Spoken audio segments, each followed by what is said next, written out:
Dr. Ira Byock, author of the book Dying Well, The Prospect for Growth at the End of Life, describes the difference between death and dying. Death is about a lifeless state, inert, static, and unchanging.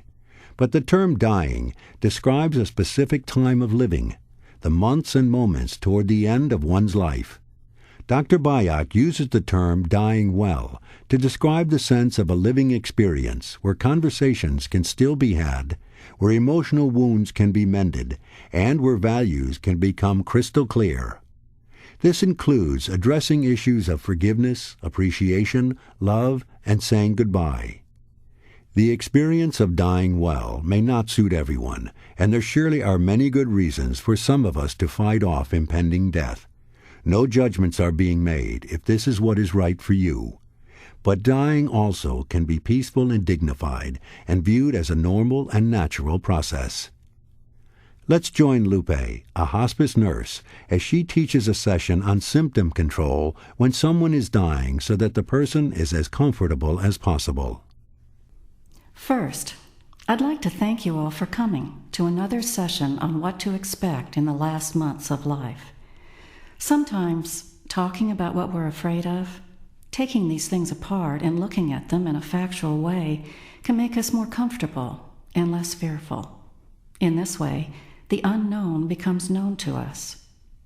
Today, we're going to talk about symptoms that either you or your loved one may experience in the future or may have right now. Many symptoms, such as losing your appetite, are normal and part of the dying process. Others may be specific to the type of cancer or other problem that you have, such as difficulty in breathing.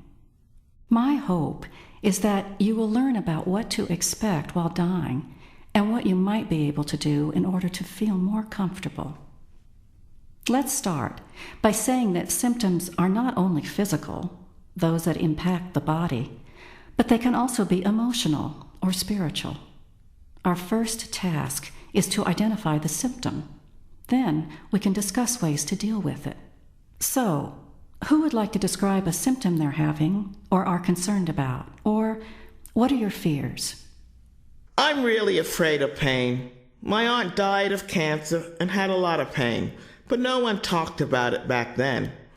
Also, a neighbor was treated for cancer, and towards the end she said she just wanted it to be over because of the pain.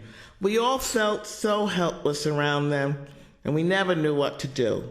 We tried distraction, back rubs, chicken soup, and of course pain pills. But they didn't seem to work. So pain, my fear is pain. I am afraid of dying alone. What if no one's there with me? What if I need help and no one's around? Where will I be? In my own home or a hospital? And will my kids have enough time to get there to say goodbye? I have a strong faith and believe there is an afterlife. But who will help me pass over? My fear is being alone. My fear is not being able to breathe. Since I'm on oxygen almost all the time now, I know when I'm anxious, I have more trouble getting air into my lungs. It's really scary to feel that I can't get air, so my fear is suffocating. I'm afraid of being confused, not knowing loved ones, of being alive, yet not knowing what is going on around me. What if I have to make the decision to cut down on pain medicine so that I'm more alert? I don't know what troubles me more, having pain or being confused. So I guess I'll have more than one fear. You've mentioned some of the most common fears people have when they're nearing the end of their lives. Let's look at a few of these fears. The fear of being in pain is really widespread. So let's start with that. Many people, even those who have some type of cancer, have absolutely no pain when they're dying. They take no medicines whatsoever. Pain is not an automatic part of dying from cancer.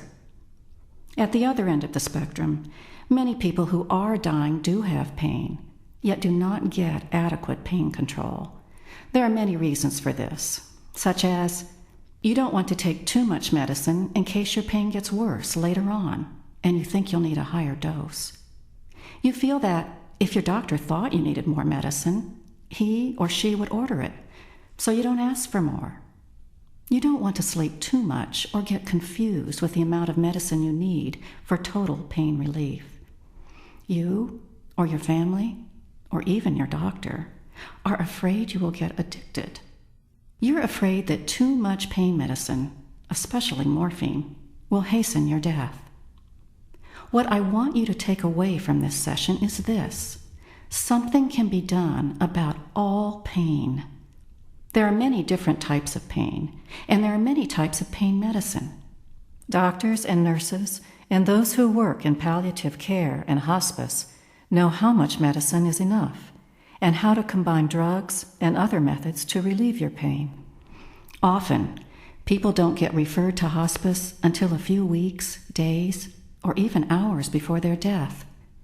This can result in needless suffering if treatment goals are not met or if treatment is delayed. This can be avoided.